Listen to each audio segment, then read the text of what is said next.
Elhamdülillahi vahdah ve salatu ve selamu ala men la nebiyye ba'dah ve alihi ve ashabihi aleyhim ecma'in. Amma ba'd. Esselamu aleyküm ve rahmetullah.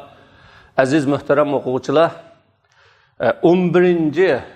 tema Fikhul Evleviyat fi da'avatil muslihine fi asril hadis. Hazırki devrimizdeki islahatçılarının davetlerideki evleviyat düşüncesi degan bu temada to'xtalamiz. Bugünkü 21. asr, 20. asrdaki islahatçı davetçilerinin davetlerinde mu evleviyat hissi görünüp turudu ve namayan buludu. Qanda bir kişi hazırki devredeki islahatçı ulamalar davetçilerinin iş izleriga qaraydigan bolsa, bu kişi ameli taraftan o davetçi islahatçılarının her birinin davet islahat sahasida muayyen bir tarafga ahamiyat berganligi ve o tarafni başka taraflarning oldida qo'yganligini ve onunla o'zining bütün fikri tirishchanligini qaratganligini topalaydi ve bunu bayqayalaydi. Bunda qilishi o tushungan islomning haqiqatlariga asosan betarafdan ve o ko'rgan islomiy hayotdagi bu tarafdagi yetersizlik ve kamchilikka asosan betarafdan ve ummatning uni jonlantirish, oliy qilish ve uni qabul qilishga ehtiyojli bo'lganligi tarafdan betarafdan. Mana bu shunda bo'lganligi uchun islohotchilarning muayyan bir tarafga ahamiyat berganligi va uni boshqa tarafga alohida oldida qo'yganligini ko'ralaydi. Masalan, buning ichidan al-Imom Ibn Abdul Vahhab, İmam Muhammad ibn Abdul Vahhab. İmam Muhammad ibn Abdul Vahhab Arap yerim aralida bu kişinin nezredeki ahamiyat berishga tegishlik birinci o'rinda qilishga tegishlik ish aqidaga bo'ldi.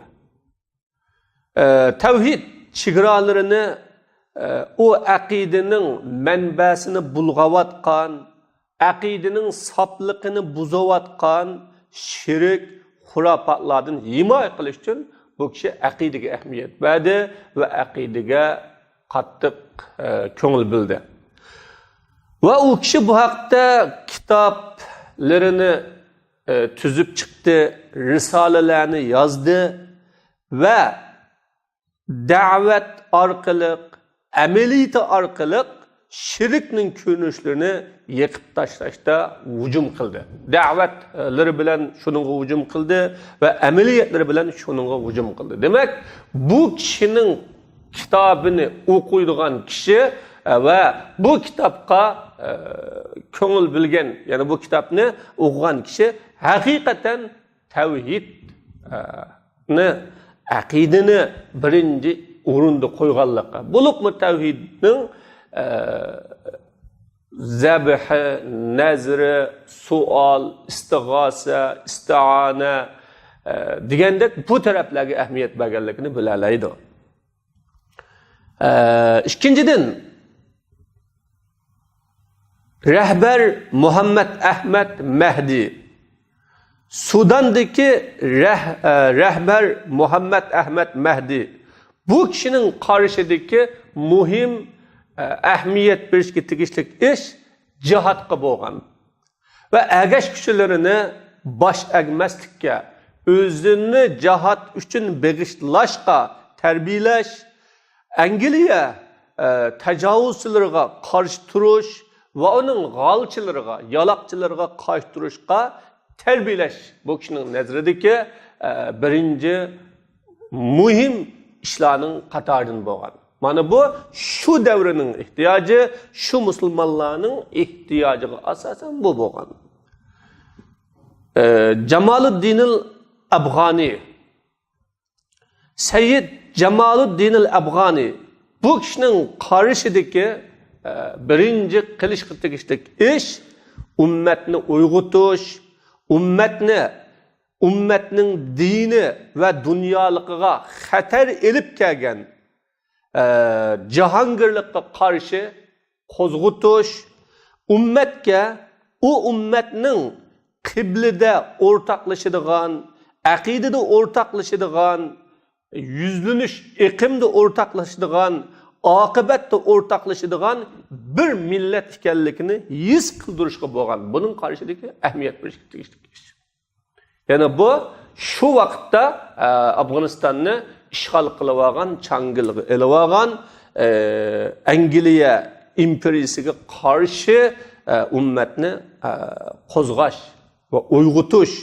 Agar bulilan bo'ladi ekan, din, obro'y, mol har qandaq narsa bo'lmaydi, mush tajovuzchi bo'ladi ekan, hech narsa bo'lmaydi deb buni his qildirish bilan birga buningga qarshi turishda bizning aqidamiz bir, qiblamiz bir, yuzlanishimiz bir, oqibatimiz bir, o'rtaq biz. Unda bo'lgandan keyin birlashishimiz lozim deganni his qildirish buning qarshidagi birinchi va ahamiyat berishga tegishli bo'lgan. Mana bu u kishining hayotiy ish harakatlari, siratida u va uning shogirdi, do'sti Shayx Muhammad Abdu chiqargan Urvatul Vusqa nomli ro'ynalda namoyon bo'ldi bu ishlar. Mana buningki nazardagi avlaviyat bu. Imom Muhammad Abdu musulmonning aqlini ko'niliqqa agishish, ko'niliqni do'rash asaretidan azod qilishga va u musulmonning aqlini saf islomiy manba buloqlarga bog'lashga ahamiyat bergan Muhammad ibn Abdul Vahhab. Dunyoning har qanday yeriga borsa musulmonlar umumiy jihatdan safosiz shu ko'na an'ana, ko'na qaloq madaniyatlar bo'yicha yashayotgan bo'lgandan keyin musulmonlarning aqlini azod qilish va uni saf islom manbalariga bog'lashga ahamiyat bergan bu kishi. U o'zi va nishonlar to'g'riliq bunda deydi, mening ovozim buyuk ikki ishqa da'vat qilish bilan yuksaldi. Umuman men shu ishga da'vat qildim. Biri ideyani an'anaga agishish, asaretidan qutuldirish, azod qilish, dinni ixtilof oshkor bo'lishning oldidagi ummatning salablarining yo'li bilan tushunish. Mana bu ishqa men chaqirdim va dinning ilm ma'rifatlarini elishda uning birinchi buloqlariga yenish. Uning birinchi buloq Qur'on, hadis. Buningga yenish. Va u dinni Allah subhanahu va taolo urullashtirgan insonning aqlining o'lchamlari ichida deb hisoblash. Bu o'lcham insonning chakdan oshgan xatoligini to'sqili, u insonning qalaymaqan qarisiga ish qilishlarini oz qoldirg'ili Allah belgilab bergan bir aql bor. Shu aqlning ichida bu. Din aqlning teshig'i chiqib ketmaydi. Din bilan aqlning yo'li bir deb hisoblash deydi. Va Alloh subhanahu va taoloning rahmati insoniyat dunyosining nizomini saqlashda mukammal bo'g'ili urlashtirib bergan aql ichida deb hisoblash. Va u din mushxil qarash bo'yicha ilmning do'sti saniladi. Dunyoning sirlarini izlanishga turtki bo'ladi. Mustahkam haqiqatlarni hurmatlashga chaqiradi. O'zining adablari, amalni isloh qilishda uningga tayinishni talab qilinadi. Mana buning hammasini men bir ish deb sanayman deb Muhammad ibn Abdul Vahhab Abdu buni degan. Men bu xil qarashga da'vat qilishimda ummatning jismi eningdan tarkib topgan buyuk ikki guruhning qarışıga xilaflık qildim. Yani onunğa boysunmadım, qarşı çıktım. Yani dini ilimlerini o'quvchi va onun şəklidəki kişilərə bu dövrünün ilim pəllərini oxuyduğan və onların tərifidəki kişilərə mən qarşı çıxdım. Ümmət bu iki tərəfdən bir cismi şəkillenetdi, ümmətin cismi. Mən bu iki guruhunun fikir göz qarşı çıxdım. Amma ikinci iş bu bolsumu Arab tili uslublarını islah qilish. Mana bu şu işqi men ahmiyet bergen deydi. Muhammed ibn Abdu özünün zamanında İslam dünyası bekmi arkada qalğan, çeçilangı, iqtidarsız, bilimsiz, hamma taraflardan nadallıq chiqib turayotgan bir zamonda bo'lganlik uchun cho'qim musulmonlarning idisini azod qilish, musulmonlarni yengilikka intiladigan bir ruhni ularning vujudida uyg'otish, asli sab bo'lgan islomiy buloqqa ularni bog'lash, insonlar aqlini ishlatishdan, aqliga tayinishdan butunlay chiqib olgan bir holatdan aqlni din bilan bir aqlning yo'li deb aqlga ahamiyat berish, aqlni taraqqiy qildirish, aqlni echish to'g'riliq bu sohaga ko'ngil bilgan. Bu yerda yana bir ish bor. Men o ishga chaqiruvchilardan birisiman. Bütün odamlar uningdan qarig'u va uningga bog'lanishdan yiroq. Amaliyotda men uningga chaqiraman. Lekin bu insonlar uningdan qarig'u va yiroq bo'layotgan ish ularning ijtimoiy hayoti ening ustiga quriladigan asosliq bir ish. Shu jamiyat hayoti uningdan ayrilib qolanmaydigan bir ish.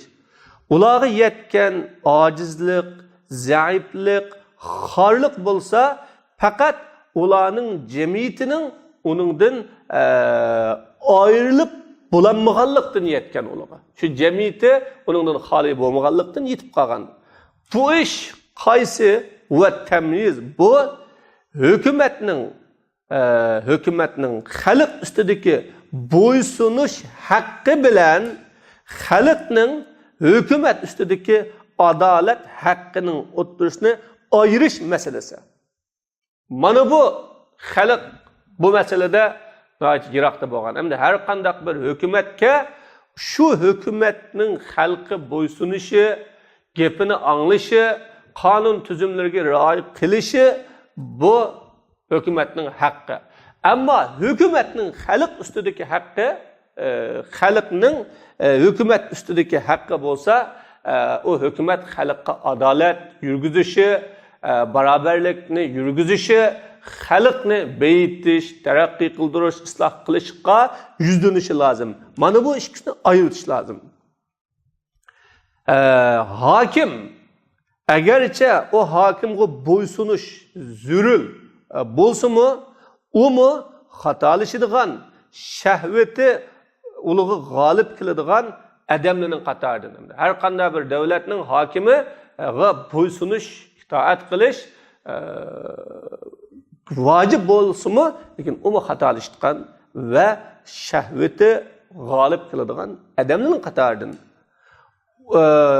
Uni xatoliqidan qaytaradiganini, onun chekdan oshgan shahvatini to'xtatadiganini faqat ümmetinin o hakimga sözü ve ameliyeti bilen nasihat qilishdir. Her qanday bir hakim xatolashadigan tabiat bo'lganligi uchun onun xatoliqidan, hakimning xatoliqidan to'sadigan shahvat, chekdan oshgan shahvatlarini to'xtatadiganini ummat uningga nasihat qilishi, so'zi va amaliyati bilan kuyinish lozim. Unda bo'lgan vaqtda hakimni ummat nazorat qilishi, hakimni ummatga kuyinişi köngül bilishi lazım. Biz bu sözümüzni aşkarı devedik. Mustabitlik, güçlük, unpuvani degan yaş, qiron vaqti degan bo'ladi. Mustabitlik, güçlük, zulüm, to'qmoq kaltaklarini qo'liga elig'liq, zolimning qo'li tümürdün bo'lgan, bütün insanlar onunla mükemmel kul buluvatkan bu xil haletimi biz bu sözümüzü aşkar davettik. Yani zalim güçlük, zulüm, kaltakni qo'liga elig'liq kim siyosatga, davlatga va jamiyatga qarshi bir og'iz gap qilsa, uni o'ltiradigan, so'laydigan, uningga zarba beradigan bundaq besim, xeyim, xatar tuğan vaqtning o'zidimi hammadam shuningga bo'ysunib, sizning deganlari to'g'ri, sizning deganlari haq, siz nega boshlasiz, sizning yo'llari haqiqatga boshlayli deb shu hukumatga xalq xushomat qilayotgan bir paytda biz bu gapni da'vadik, oshkor da'vadik deydi. Demak, Muhammad Abduning qarishi birinchi ideyani, musulmonning ideyasini, aqlini ozod qilish. Bu uning nazardagi avlaviyat. İmam Hasanul Banna, İmam Şehid Hasanul Banna tunji qitim umumiy musulmonlardagi islom tushunchisini to'g'irlashga, tuzashga ahamiyat berdi va islomdan o'chirib tashlangan, ya'ni g'aribparastlarningki almoniylarning qo'li orqali İslam'dan o'chirib tashlangan taraflarni qoidadan asliga keltirishga ko'ngil bilgan. Endi g'aribparastlar va almoniylar nurg'unlagan islomning muqaddisatlari, farzlari taraflarni o'chirayotgan, yo'qotayotgan va uni yo'q qilayotgan. Natijada mayli ulmolar bo'lsin, uni so'zlanmaydigan, kitoblarda yozilmaydigan, o'ttirg'i tashlanmaydigan umumiy xalqning orasida uning izi asta-asta o'chib ketgan. Bu g'aribparast almoniylar islomni shariati yo'q, ya'ni qonuni yo'q, aqida, davlati yo'q, din, kuch-quvvati yo'q, haqiqat, jihodi yo'q, tinchlik yoki taslimchilik bo'lishni xohlagan. O Hasanul Banna o dinni shari, o dinni yo'lga qo'ygan Alloh taolo iroda qilganidek aqida bo'lishqa shariat, din, davlat, haq, kuch-quvvat, tinchlik, jihad, Qur'on, qilich bo'lishni iroda qildi. Va insonlarga siyosatning, islomning bir qismi ekanligini tushundigili nurg'un tirishchanlik berdi. Erkinlikning islomning farzlaridan bir farz ekanligini tushundigili nurg'un tirishchanlikni berdi. Shundaqla Hasanul Banna g'oyisi Rabbani bo'lgan, yuzlanishi islomiy bo'lgan, o'lgisi Muhammad alayhisolatu vasallam bo'lgan yangi bir musulmon avlod yetishtirish uchun tirishchanlik va ahamiyatlarni berdi, yuzlandirdi. Ya'ni islomni inchga tushunadigan bir avlod yetishtirish uchun ahamiyat berdi va tirishchanlik berdi.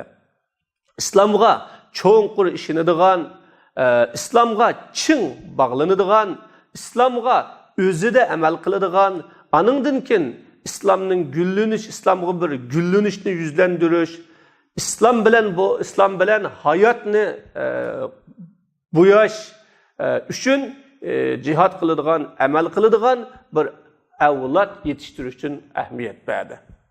Mana bu g'oya yo'lida o ummatni birlashtirishni, bölmeslikni xohlaydi ve birlashishga keltirishni, parchalamaslikni xohlaydi. Shunda bo'lganlik uchun sepni, Müslümanların sepini parçalaydigan, kelimesini bölüp ötedigan, insanların guruh, periqlarga taksim qilib ötedigan temilarni o'tirib qo'ymaydi. La yusur degan uni qo'zg'amaydi, o'tirib qo'ymaydi.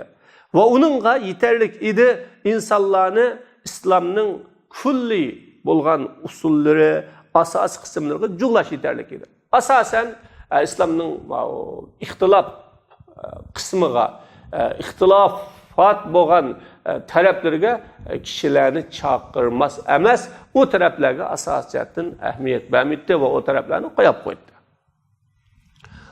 Bu kishi o'zining eslatmelerida, ya'ni xotirasida o'zining bir maydonini hikoya qildi. Bu maydonda o adamning allaburun ong sapasının uyg'onganligiga dalolat qiladigan bir ibratbar bir maydon. Bu 20 yosh vaqtlarda. Yani ummatning birlik masalasi, ummatning farzandlarini aqidaning asli asoslariga, shariat, axloqqa birlashtirishning zarurligi, oyga chiqmaydigan far'iy ixtilofotlardan yiroq turishning zarurligiga qarata allaburun 20 yosh vaqtida ong tushunchasining uyg'onganligiga dalolat qilgan bir ibratbar bir maydon. Bu yerda kichik bir masjid beydi. Zaviya degan, bulung degan bo'ladi, kichik bir masjid beydi. Ustoz bu masjidda darslarni o'gitdi va tashlaydi. Va bu masjidda munda deydi, bu Hoji Mustafa Allah subhanahu va taologa yaqinlash uchun bino qilgan ikkinchi masjid bu. Bu ikkinchi kichik bir masjid edi. Bu masjidda bir uchun ilim o'quvchilar Allohning oyatlarini muzokiralashgili, qarindoshlik, to'liq soplik ichida hikmatlarni muzokiralashgili yig'ildi. Bir uchun o'quvchilar yig'ildi. Uzun vaqt o'tmay bu darsning, ya'ni namoz bilan xutbamning o'ttirishdagi vaqtni egillagan bu darsning xabari atrof olamga yayildi. Onundan keyin bu kishi qahva xonadagi darslarga, choyxonadagi darslarga chiqardi. Natijada bu odamning qishig'a nurg'un kishilar keldi. Ularning ichidan ixtilofni ko'zlaydigan, jidal tomchilarini ko'zlaydigan, dastlabki qap qolgan fitnalarni ko'zlaydigan, shuni qo'zg'aydigan, shuni uyg'otadigan, portlatadigan yana bir turkum odamlar keldi. Asli ustoz Hasanul Banna Sham bilan xutbam orasida masjidda darsni berib bo'lgandan keyin choyxonalarga, qahva xonalarga chiqib, shu yerda choy ichkash, qahva xonada o'ltirib qahva ichkash, u yerda kishilarga diniy darslarni o'rgatdi va so'zlaydi, mungdishitdi, paranglashitdi. Shu orqali ular bilan suhbatlashib, asta dars beradi. Natijada bu choyxonalar, bu qahvaxonalar, bu jamiyatdagi o'rinlar uning da'vat asosi bo'lgan. Kechalarning birida men bir yot bir ruhni his qildim. Ya'ni parchalash, bo'lish ruhini his qildim bir oqshimi. Men dars tinshaydiganlarning ba'sidan ayrilib tug'anliqni ko'rdim. Hatto urildim. Bir qismisi o tarafda, bir qismisi ma tarafda o'ltirgankan darsni başlamaylam men bir tuyuqsiz bir savolga duch keldim. Ya'ni savol so'raldim. Lam akat abda degan boshlashga yaqin bo'lmay, yana boshlamay bir savolga duch keldim. Ustoz o'zlarining vasila haqidagi, vasila masalasidagi qarashlari nima ekan deydigan bir savolga duch keldim. Men uningga, ey qarindishim, men sizni bu savolnilam so'rab to'xtamaydi deb o'ylayman. Lekin siz mendan shuningdek azon o'qib bo'lgandan keyin durud, salom haqida savol so'rayotganligingizni savol so'raysiz. Cuma kuni siz suruk kahbini o'qish haqida savol so'raysiz. Rasululloh sallallohu alayhi vasallamga tashahhud o'qigan chaqda sayyidina degan labzini ishlatmaslikni savol so'raysiz. Payg'ambar alayhisolatu vasallamning ota-onasi haqida, u ikkisining joyi nada? Jannatdami, do'zaxdami? Qur'on o'qish haqida, uning savobi mayyitga yetamdi yo yetmamdi? Ahli tariqatchilar uyushtiradigan bu halqalarda so'raysiz, u ma'siyatmi yo Alloh taologa yaqinchilik qilishmi siz muşunu mu soğumakçı, şunda mı? Dedim. Ve onunla bütün ihtilaf meselelerini bayan kılışka başladım. Bu ihtilaf meseleleri burunki fitnenin kozguluduğun ve kattığı, ulanın arasındaki kattık ziddiyetinin ki uğrunu bu kalgan bu meselelerini ben bayan kıldım. Hele kadem hayran kılıp dedi. Bunda dedi, toğra, ben bunun hemmesiga cevap isteymen. Ben onunla dedim, ey kardeşim, ben alim emas. Lekin ben bazı ayetlerini yadağan, ulug' peygamberimning bazı hadislerini, bir kısım hadislerini yadağan, kitaplarını muzakir kılış arkalık bir kısım dini hükümlerini yadağan bir medeni o'qituvchi, ustaz. Ve ben onu insanlara özümün ki neple o'qitish bilan shug'ullanaman. Siz meni bu daireden çıkarsınız, meni bak jafo mushaqqatga qo'ysiz, bilmayman degan kishi fatvo beralaydi. Agar sizga men degan gap yoqsa va uningda yaxshilikni ko'rsangiz, siz rahmat aytib turib anglang. Agar obdarroq bo'lishni iroda qilsangiz, mendan boshqa ulamalar, mutaxassis bo'lgan fazilatlik ustozlardan so'rang. Ular siz xohlagan bu savollarga da fatvo berishga qodir bo'la oladi. Ammo men bo'lsam, mana bu mening ilmimninki yetadigan yeri bu. Alloh subhanahu va taolo bir janni uning toqatidan boshqa ishga taklif qilmaydi dedim.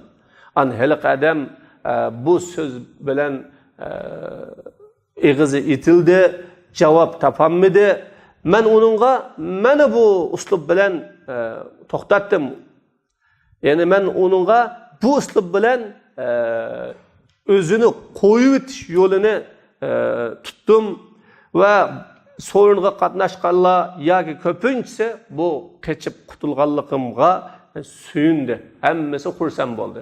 Demak, mana shundaq sorunda parchalaydigan, bo'ladigan, sorunning o'rtasida fitnalarni teriydigan shunday kishilar bor. Ammo men uningdan qochdim, o'zimni chetga oldim. Lekin men fursatning qo'ldan ketishni xohlamadim. Şunun bilen ularga qaradim, yani şu yerde tuğallarga qarab dedim ularga, ey qarindoshlarım, men to'liq bilime mao sualını sorgan qarindishim ve sizlarning huzuringizda bor nurg'ulg'anlar bu sualning oqisidan faqat bu yeni o'qituvchi ustozning qaysi jamoatdan ekanligini bilishni maqsad qiladi. Ama bunu abdan bilme. Yani Şeyh Musa'nın cemaatidir mi? Ya Şeyh Abdüssami'nin cemaatidir mi? Şunu okumakçı. Bunun maksadı bu bilmezlikten, okumaslıktan soraş emez. Ama bu kişi kaysi cemaattin, kaysi suluktin, kimgi teve şunu sormakçı. Şu arkalık bizni bilmekçi, okumakçı deydi. Demek bundaq bilish jamoat, qaysi sab, qaysi e'tiqod, kimga tavallikni bilish uchun o'tirib qo'yilgan savollarga men bilmayman deb javob berish bu yaxshi ish.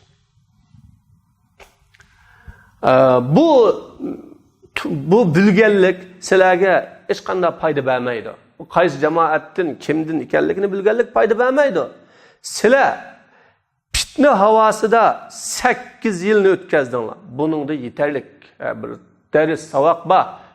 Talışıp, bölünüp, parçalanıp, bunun ihtilafi meselelerde çeçilip 8 yıl, 10 yıl öttü. Bu yeterlik sizlere.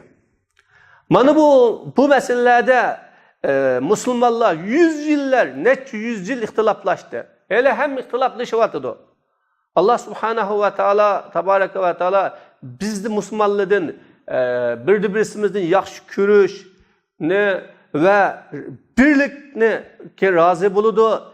Bizlerden ihtilaflaşış, bölünüşni yaman gördü Allah taala.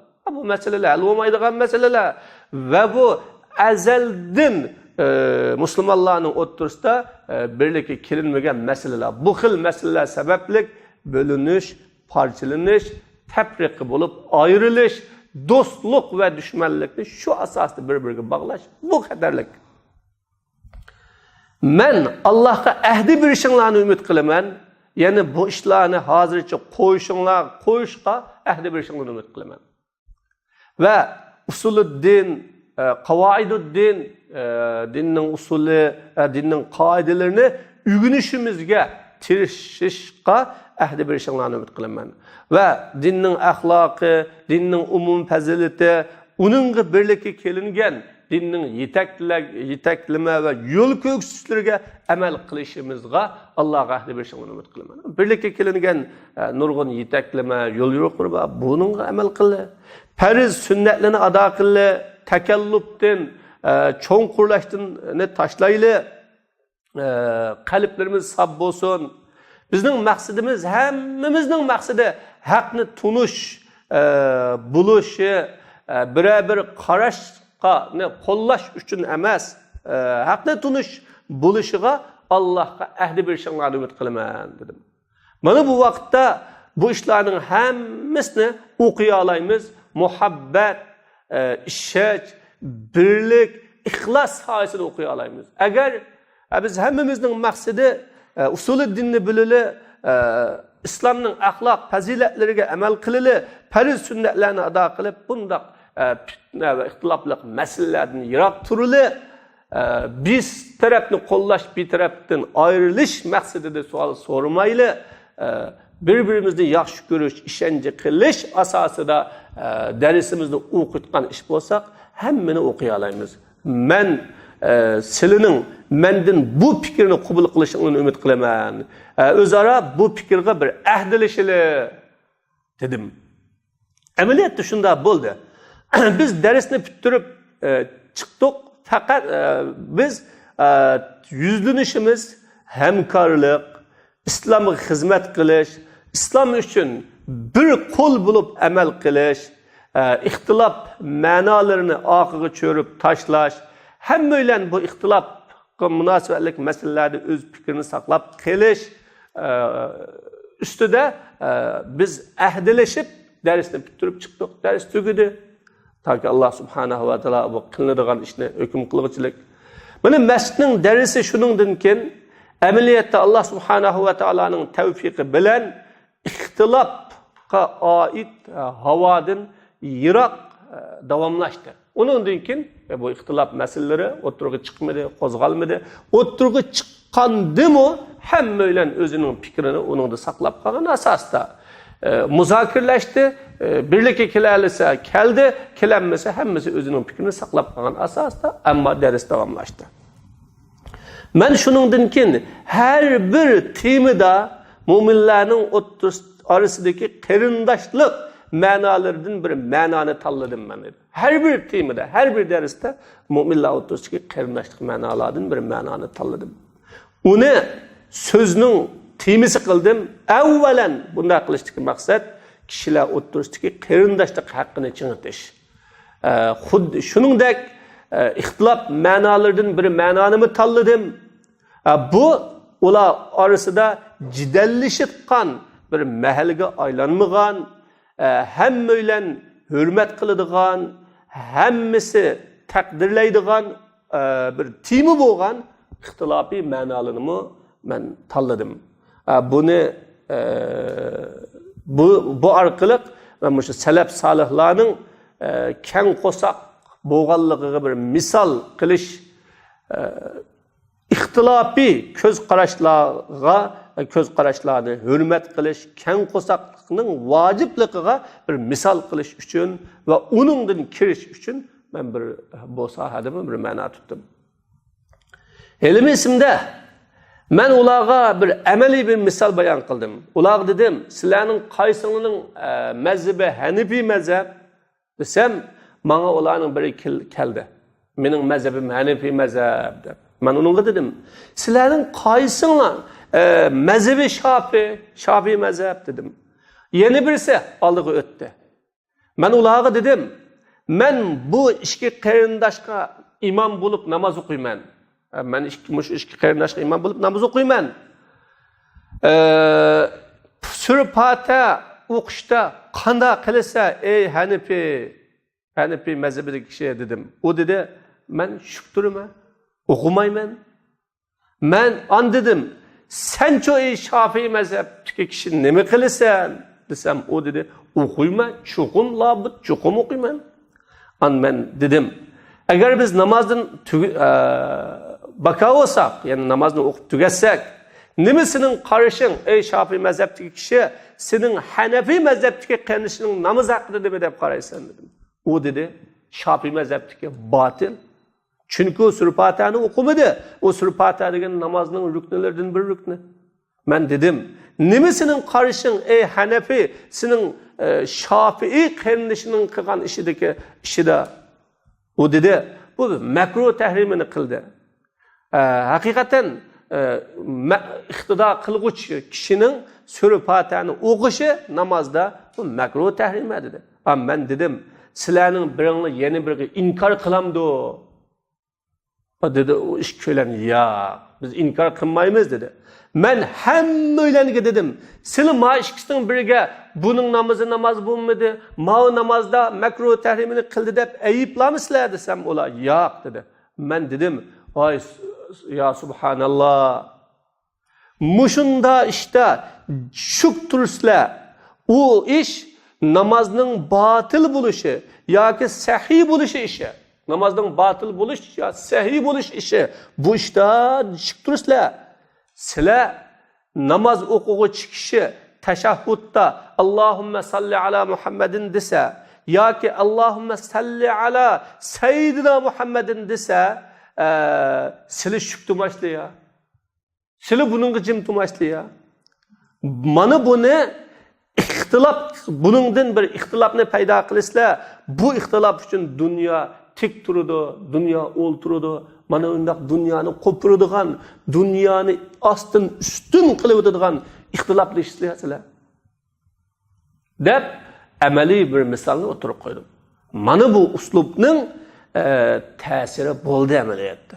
Shuning uchun ular o'zining bir-biriga bo'lgan maydoni haqida, ko'z qarashi haqida qaytadan o'ylanishga boshladi. Va ular Allohning dinining keng qolay din ekanligini bildi. Bu dinda bir shaxs ya bir jamoatning aqli hokim bo'lib olishdan bu din qolay va oson ekanligini bildi. Mana faqat har bir narsaninki manbasi Allohga, Rasuliga, musulmonlar jamoatiga va ularning imomiga. Agar ularning jamoati imomi bo'lib qolsa shularga dedi. Demak, ustoz Hasanul Bannomi musulmonlarni mana bu shundoq avlaviyat haq masalasida umumatan musulmonlarni birlashtirish, birlikka keltirish, safni parchalamaslik va bu asosida dinni umumiy tushunish, to'liq tushunish, haqiqiy tushunish, Qur'on hadis asosida tushunishni bu kishi o'zininki avlaviyatlari qildi. İmam Abul Ala Mevdudi ve kelsak masalan İmam Abul Ala Mevdudi uning qarashidagi muhim birinchi qilishga tegishli ish bo'lsa, hozirgi jahiliyatga qarshi turish bo'ldi va insonlarni dinga qaytirish, ibodatga qaytirish, ibodatning umumiy ma'nosidagi namoz, ro'zalar emas, hamma ma'nodagi ibodatga qaytirish. Allah subhanahu va taolaning hokimiyatiga bilan bo'ysunish, maxluqlarning hokimiyatini rad qilish, qanday bo'lib ketsin ularning o'rni yo vazifasi, mutafakkir bo'lsin yoki siyosiy arbob bo'lsin, buni rad qilish, alohida islomiy saqofat paydo qilish. Qanday qiladigan madaniyat, iqtisod, siyosat, shaxsning hayoti, oila, jamiyat hayotida g'arib idisini rad qiladigan inqilob yoki o'zgartishda o'zgacha bir yo'l tutadigan islomiy saqofat paydo qilish bu kishining nazardagi avlaviyat. Ya'ni İmam al-Mevdudining qarashida tunji qilishga tegishli va muhim ish nima desa, insonlarni dinga qaytarib akilish va ibodatga qaytarib akilish, umumiy ma'nosidagi ibodatga qaytarib akilish. Allah subhanahu va taolaning hokimiyati bilan bo'ysunishga qaytarib akilish mana bu kishiningki qarshidagi birinchi darajali ish bo'ldi. Demak, bu birinchi darajali ish bo'ldi degan hamma ishdan ustun, hamma ishning oldida va buningga alohida ko'ngil bo'lish kerak. Hozirgi vazifa, xizmat qilishga tegishli ish bu deydigan bir xil qarash. Bu kishining bu haqda kitoblari maydonga keldi, nurg'unlagan risolalari maydonga keldi. Bu kitob risolalar u kishining islomga da'vat qilish va islomni yangilash haqidagi falsafalarini ifodalab berdi va uning jamoati, ya'ni jamoatul islomiy shu falsafani qo'llanish va uni yaydi va yeyish bilan shug'ullandi. Demak, bu buningki maydoni. Shahid Sayyid Qutb. Shahid Sayyid Qutbning qarshidagi birinchi va muhim ish tuzumdan burun aqidaga bo'ldi. Oldi bilan tuzum, siyosat, qonun o'zgartitmez deyishdan burun aqida o'zgartish kerak deganga bo'ldi.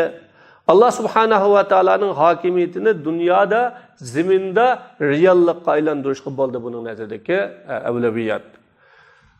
Shahid Sayyid Qutb bu xil ko'z qarashini bir necha qitim takrorladi va uni bak ta'kidladi o'zining oxirgi kitoblarida. Bo'libmi Zilal Qur'oni Karimda buni bak ta'kidladi. Bir qism kishilar hokimiyat idisining Mavdudi va Qutb idisi ekanligini da'vo qilishdi. Bu faqat Mavdudi va Qutbning idisi deb da'vo qilishdi. Bu nadonlik, xato bu. Bu eninga usul shunoslar birlikka kelgan, uni al-hukm degan temida, usulul fiqhning al-hukm degan temida uchiq jakalgan bir ish. Ya'ni hokim u Allah, Allah'dan başka hakim yok.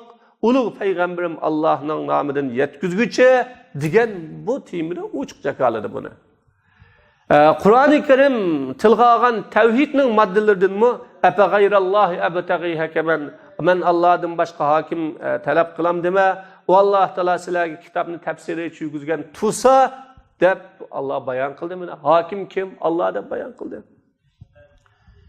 Shahid rahimahulloh islomning e'tiqodiy tasavvurini to'g'rilashga ko'ngil bildi, ahamiyat berdi. Chunki buzuq tasavvur yoki xato tasavvuridan kep chiqadigan amalning to'g'ri sog'lom amal bo'lishi mumkin emas. Qachon yog'och maymoq bo'ladi ekan, soyisi rus bo'ladi. Qachon rus bo'ladi? Qachon rus bo'lgan? Mana buning jumlasidan hozirgi jahiliyatni, u jahiliyatning hamma sohalarida rad qilish, aqidada rad qilish, ya fikr, sharkatda rad qilish, shaxsning hayoti, oila yoki jamiyatda rad qilish, butun sohalarda rad qilish. Dunyoning har qaysi joylaridagi mavjud butun jamiyatlarni, buning jumlasidan islomiy taraflarmi bor, islomiy o'lkalar, qit'alar, buningdagi hamma jamiyatni jahiliyat jamiyati deb hisoblash. Mana bu Qutbning nimasi, qarashi. Chunki bu jamiyatlar Allohning hokimiyatini rad qiladigan jamiyatlar, ya'ni shariatni tatbiqlamaydigan jamiyatlar. Bu deganlik qonunlarni bekitish, tuzumlarni bekitish, qimmat qarash, o'lchamlarni bekitish yoki qilib tushunchalarni bekitishda uningga murojaat qilinadigan hokimiyatni rad qilinadi. Buni bu asos bo'yicha hayotlik mang'idi, uning asosi bo'yicha hayotlik mang'idi, jamiyat mang'idi. Alloh subhanahu va taolaning g'ayrini bu ishlarning ham bu ishlarda Allohning g'ayrini hokim qilganlik faqat u Alloh subhanahu va taolaning bandalarining qonun tuzib berishdagi huquqni bo'lan-talan qilganlik bu. Mana bu kulli ish uningga ahamiyat berishga tegishlik, uning g'ayriga, u ishdan boshqa din bunun ahamiyat berishga tegishli ve o iş başka bütün parça tarımak işlerinin aldığını koyuluşka tegishli iş. Bununla bazı yaxşı Müslümanlar kızgın muamele kılıvatıdı, ot yüreklik bilen muamele kılıvatıdı. Mesela parça cüz'i münkiratlarını tosaşqa o'xshagan çoğ münkerden gafil buluş bilen onun üstüge cemiyet kurulgan, cemiyet onun üstüge kurulgan küfür cemiyet küfürden ya ki şirkten ya ki zulümden ibaret cemiyetin asası boğan çoğ münkerden gafil kılıp durup cüz'i münkeratlarını tosaş o'xshagan işler var. Ben bu yerde Zilal'ın tefsirinden bir nesne, yani tekstini nakil qilishni yaxshi ko'rdim. Sayruqda bu tekst orqali Qur'oni Karim tilga olgan, yani Bani İsraildan tilga olgan narsaga izohat bermoqchi. Kanu la yatanahavna an munkarin. Ular munkardan bir-birini to'smaydi, qitdi deydi. Munkarni qitdi. Bu ularning qilgan qilmishi bakmi yomon degan mushu Qur'on so'zlagan ishqa bergan izohati to'g'riliq bir nasni bayon qilaman. Bunda deydi. Hammaga ma'lum asli tirishchanlik, isil qurbonliklar avvalan bir yaxshi jamiyat qurishga qaritilishi, yuzlantirilishi lozim. Yaxshi jamiyat o Allah'ın yolu üstüge kurulgan bir jamiyat. Yani tirishchanlik, qurban berish ve qurbonliklar cüz'i islahatlarga, shaxsiy, fardi islahatlarga yuzlantirilishdan burun, yani yaxshilikqa buyurish, yomonlikdan to'sashdan iborat, buning yuzlantirishdan burun Allah'ın manhajisiga turtgan yaxshi jamiyat qurishga yuzlantirilish lozim. Shuning uchun tirishchansak, buning uchun kuchsak bo'ladi deydi.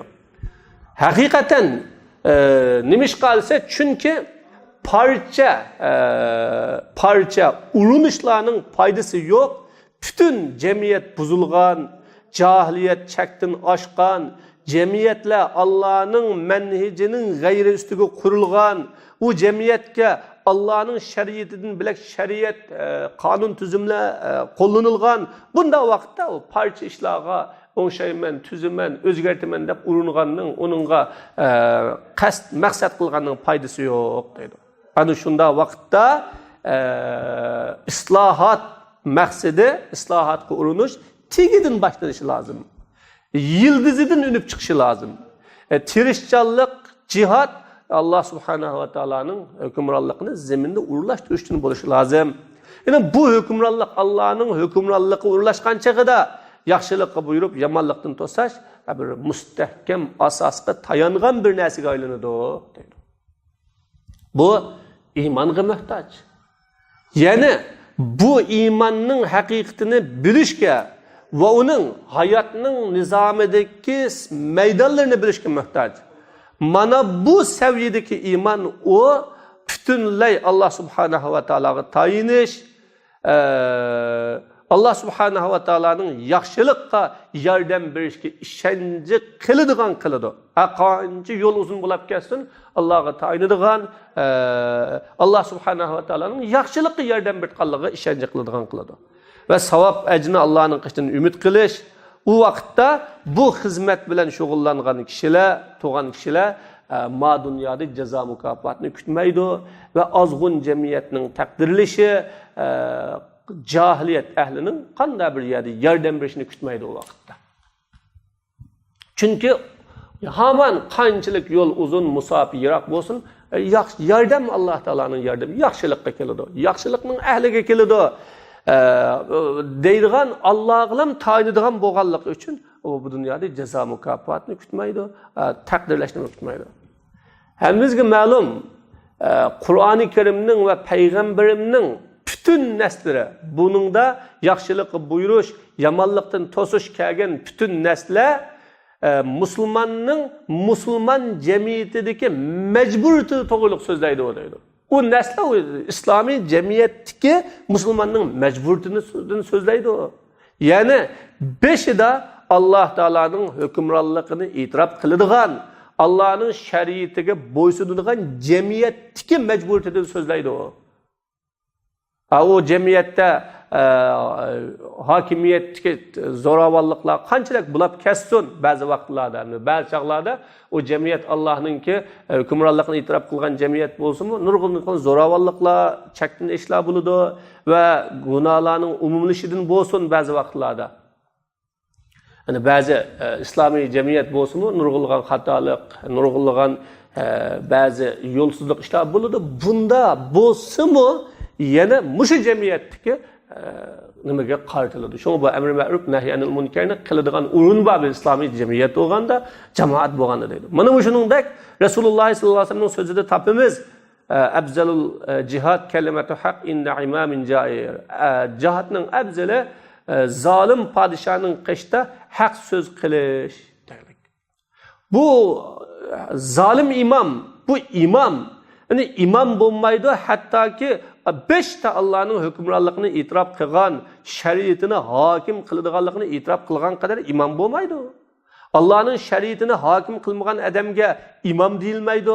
Faqat o to'g'riliq Allah subhanahu va taolo qanday bir adam Allah nazil qilgan şeriatni hakim qilmasa o kafir dedi, onu imam demedi, kafir dedi. Unda bo'lganda payg'ambarimning imamin jairligini şeriatni itiraf qiladigan, dinni itiraf qiladigan bu xil imamning qishidagi amr ma'ruf nahy anil munkarga bo'lgan tavsiyalar o demak. Ammo Allah'ın şeriatiga bo'ysunmaydigan, Allah'ın şeriatini hakim qilmaydigan jahiliyet cemiyetlari u cemiyetdagi birinchi eng cho'ng muhim munkar o onundan hamma munkarlar etilib chiqadigan munkardir. Mana bu munkar. Yani o munkar Allah subhanahu va taoloning ulug'iyatini rad qilish, Allah'ın şeriatinin hayatlık, Allah'ın şeriatinin hayatlıkta bo'lgan şeriatini rad qilish bilan deydi. Mana bu yiltizlik, asoslik cho'ng munkar, uningga inkor yuzlanishga tegishli munkar bu. Yani cüz'i munkaratlarga kirishdan burun, kichik parcha munkaratlarga kirishdan burun bu asoslik cho'ng munkarga yuzlanish lozim. Ve şununla yüzlendiriş lazım. Mana bu küçük parça münkerler, cüz'i münkerler bu çoğun münkerge ergişidi ve onun tarmıqı ve onunki bir şehiya. Çünkü tirishchanlikni zaya qilganlikning, xizmatni zaya qilganlikning foydasi yo'q. Yani yaxshi salih insonlarning emgekini zaya qilganligining foydasi yo'q. Cüz'i munkaratlarga qarshi turishda. Bu munkaratlar tabiiyatida birinchi munkardan kelib chiqqiqlik. Avvalgi munkardan kelib chiqqiqlik. Ya'ni Allah subhanahu va taologa jur'at qilish, uluhiyat xususiyatlarini da'vo qilish, Allah'ning uluhiyatini rad qilish, Allah'ning hayotga bo'lgan qonunini rad qilish bilan uluhiyatini rad qilish munkaridan kelib chiqqan bu munkarlar. Çünkü bir cemiyette Allah'ın dinini asas qilmagan, şeriatini şeriat qilmagan cemiyetinin özü o münkerinin uvusi, manbasi bo'lganligi uchun boshqa munkarlarni to'sab, cheklab, isloh qilib qilish mumkin emas. Yani foydasi yo'q. Xizmat, emgaklarni zaya qilganlikning munkarlarga qarshi turishda zaya qilganlikning foydasi yo'q. O munkar şu münkerning taqozzolari va o munkarningki nachar mevaları shak shubhasiz. Nimaga asosan insonlarni sotlaymiz? Ular ishlagan munkar ishlarda nimaga asosan ularni sotlaymiz? Qaysi o'lcham bilan ularning amalini tatimiz, ularga degili bu munkar uningdan yiroq turinglar degili qaysi o'lchamlar bilan tatimiz? Siz deysiz, bu munkar deysiz. Neticede sizga bu yerdan 10'i, ayerdan 10'i dast turudi-da, ular sizga deydi, unda emas, u degan munkar emas. Bu o'tganki zamonda munkar edi. Dunyo o'zgardi, jamiyat taraqqiy qildi, e'tiborotlar farqlanadi. Davasa nima foydasi? Undaqda biz onunla amellerimiz orqali yanadigan o'zgarmas o'lcham bo'lish lozim. Uni itiraf qilingan qimmat bo'lishi lozim. O qimmatga ma'ruf munkarni selishtiradigan bir qimmat bo'lish lozim. Bu qimmatni nereden olamiz? Bu o'lchamni nereden kelamiz? İnsanların farazlaridan, örflaridan, havolaridan, shahvatlaridan mi? Bu örfe, havo, shahvatlar bir holatda tumaydigan, o'zgarib turadigan ishlar. Biz unda da delil bo'lmagan bir bayabanga berib qolamiz. Onun da bir belgi bo'lmagan bepayon dengizga berib qolamiz unda qolsak. Çünkü insanlar deganning tushunjalari, örf, avolari, shahvatlar o'zgarib turgandan keyin buningdan og'ili bo'lmaydi. Lazım beşida bir o'lcham tug'ib olish lozim. Yani bu o'lcham o'zgarmas, havoya havas bilan igiz pas bo'lib ketmaydigan bo'lishi lozim. Mana bu o'zgarmas o'lcham o Allah'ın ölçümü. Eğer cemiyet beşta Allah'ın hükümranlığını itiraf kılmasa ne buludu? Allah'ın şeriatine boysunmaydigan bolsa ne buludu? Belki şeriatni meskir kılıdigan, mazak kılıdigan, inkar kılıdigan o cemiyetni Allah'ın yoluga çağırdigan kişilerini cazalaydigan bir cemiyet bulup kalsın ne buludu o çağda iş? Yani bu kılgan hizmet, terişçallıkla zaya bulup ketmemdi. Büyüde çak oyun tamaşaga aylanıp ketmemdi. Yani siz bir cemiyette turursiz, yaxşılıkı buyurgılı, yamanlıktan tosqılı, bir cüz'i işlağa ve hayatının işlerinden boğan bir taraflama işlağa o cemiyette yaxşılıkı buyurgılı turursiz. O cemiyette ölçem, kıymet qarash farqlangan, o cemiyette köz qarash, havoya havaslar to'qinishgan bunda ishlardan to'sqili tursiz. Sizning qimmat qarashingiz, sizning o'lchamingiz o cemiyetninkiga zid, o cemiyetninkiga qarshi, o cemiyetning bilan farqli, siz to'sasizda o cemiyet kel kunda kelib uni buzadi. Jazman lazım ittifoqlashish prinsip jihatdan hükümge, ölçemge, hakimiyetge, ixtilaflaşqıçılar, köz qarash, havalıda ixtilaflaşıp qalğançılar yanıdığan tarafga ittifaqlash lazım. Aldı bilen birinci cemiyetning asası bo'lgan hüküm, ölçem, sultan ve taraf, yani ixtilaflaşqıçılar müracaat qilgan tarafda ittifaqlash lazım. Yani yaxşılıkı buyuruş, en çoğun yaxşılıkı buyuruş lazım. O çoğun yaxşılık Allah subhanahu wa ta'ala'nın hükümranlığını itiraf kılış ve onun hayat yolunu itiraf kılış. Bununla buyuruş lazım. Çoğun münkerden tosuş lazım. O çoğun münker Allah'ın uluhiyetini red kılış, Allah'ın hayatka boğan kanuniyetini red kılış bilen uluhiyetini red kılış. Bunu tosuş lazım. Asas ul kurulup boğandın kin binanın kuruluşu mümkün. Bunda boğanda çeçilip yatkan çelişçallıklar toluklansın. Bütün hemmisi bir tarafga yığılsın. Yani onun üstüge asaslını kurgılı bir bina kurulsun için. Hakikaten insan bazı vaxtlarda iş çağıp kalıdı. Yaxşı insanların yani özünün tirişçallıklarını emri ma'ruf, nahyi anil munkerde tarmak işladı ki nahyi anil munkerde tirişçallıkını çıkargan yaxşı insanlara hayran kalıdı.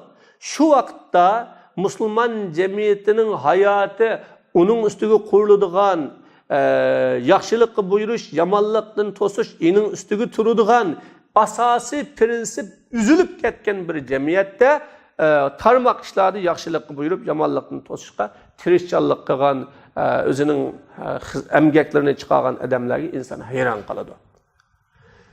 Nemi faydası? Siz insanlarını haramını yiyişten tosuşsuz mesela. Bunun ne bir faydası? Bir cemiyette, o cemiyetin bütün iktisadi cezanın üstüge kurulgan bir cemiyette insanlarını siz haramdan yiyişten toskanının faydası. O cemiyet onun bütün malını haram gaylandırıyordu. O cemiyette birer kişi halal yiyişe ilgi olanmaydı. Nimishqa? Chunki uning ijtimoiy iqtisodiy tuzimining hammasi Allohning shariati ustiga qurilmagan. Chunki 5dan tortib Allohning ulug'iyatini rad qilgan, Allohning hayotga bo'lgan shariatini rad qilish bilan rad qilgan bo'lg'achqa nima foydasi? Siz odamlarni masalan fosiq bo'lishdan to'sasiz. Bu to'sqanlikning nima foydasi?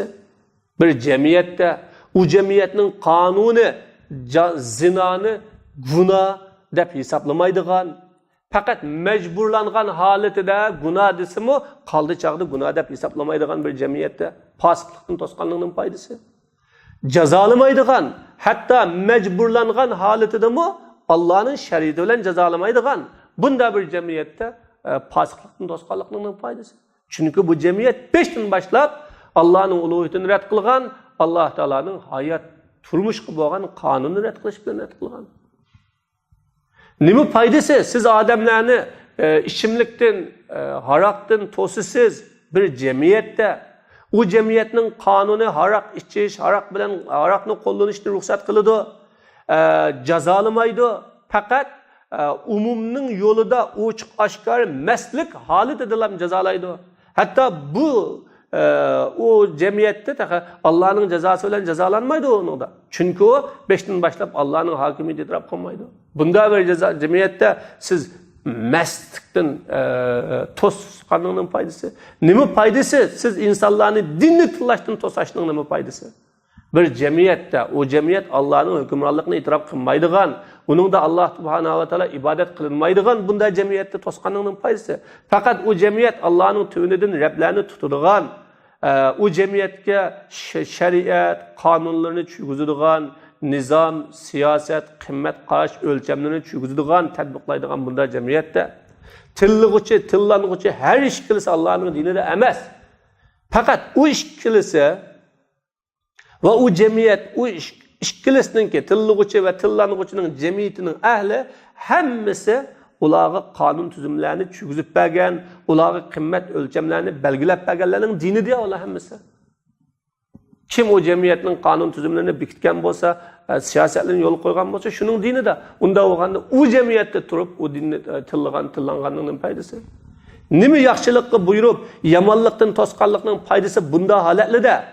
Nima zodi bu cho'ng gunohlardan to'sqanlikning foydasi eshib, kichiklardan to'sash bo'lishdan eshib, cho'ng gunohlardan to'sqanlikning foydasi vaholaniki cho'ng gunohning cho'ngi uningdan to'sqilib bo'lmaydi. Yana Allohga kafir bo'lish kabir gunohsi. Alloh subhanahu va taolaning hayotlikqa bo'lgan manhijini rad qilish bilan Allohga kafir bo'lish kabir gunohsi u jamiyatning asosida tursa. Haqiqatan ish cho'ng, atrofliq, cho'nqur. Uningda mana bu yaxshi kishilar tirishchanligi, kuch-quvvati, ahamiyatlarini ishlatgandanmi cho'ng. Yani bunda bosqichda ish tarmoq, far'iy ishlarga ergishayotgan ish emas. O qancha cho'nglab ketsin o tarmoq ishlar, hatto o Allohning hududi bo'lsinmi, buningga ayrılışıdığan iş emas.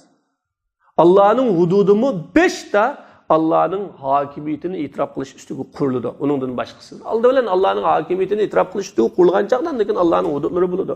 Qachon bu itiraf qilish amaliy haqiqat bo'lmasa, ya'ni Allah'ın shariatini o qonun chiqarishning birdan-bir manbasi deb hisoblashda shakllangan amaliy haqiqat bo'lmasa, Allah'ın rububiyetini ve boshqarishini e'tiborga olish o hakimiyetning birdan-bir manbasi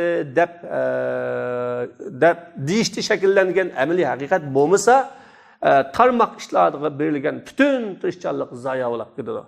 Shoxchi ishlarni o'ngshashga urinishning hammasi beyhuda ish bo'ladi. Eng cho'ng munkar tirishchanlik qilishga va uni o'zgartirishga urinishga haqliqdir boshqa munkarlardan. Eng avvalgi munkar birinci munkar tursa boshqa munkarlarni o'zgartiraman, boshqa munkarlarni isloh qilaman deganning nima foydasi deydi. Demak, mana bu bugungi davrdagi islohotchilarning o'zining jamiyati va o'zi ko'rgan ahvol, reallik, musulmonlarning ahvolidan olgan tushunchalar e'tibori bilan o'ttirg'i chiqqan avlaviyat fiqhisi. Unda bo'lganda har bir da'vatchi islohotchilar o'zining jamiyatda yashayotgan yurtning ahvoli va bo'layotgan masalalarga qarata selishtirish berib onundaki avlaviyat meselesini tepib çıkıp şu sahaga bekrak ahamiyet verishi, onun kuyunişi, o islahatçılarının ki vazifesi ve hizmeti. Ve ahiru da'vana elhamdülillahi rabbil alemin. Rahmetike rahmet.